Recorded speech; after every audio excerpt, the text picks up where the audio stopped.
cicho szal. Właśnie próbuję odnaleźć swój świat.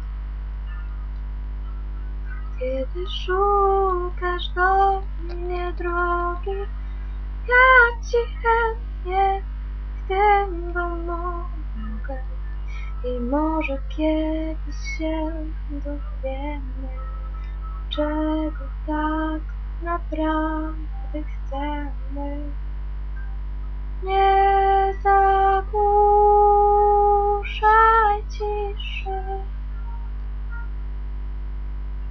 może siebie mniej usłyszę.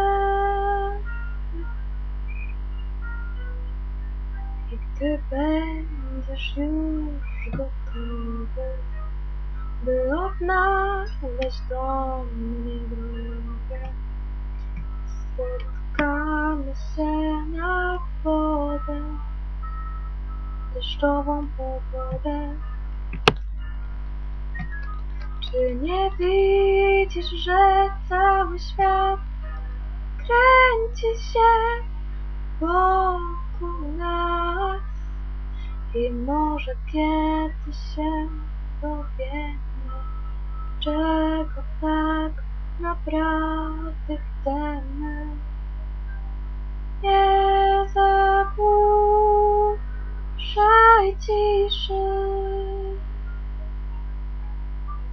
może siebie mniej usłyszę.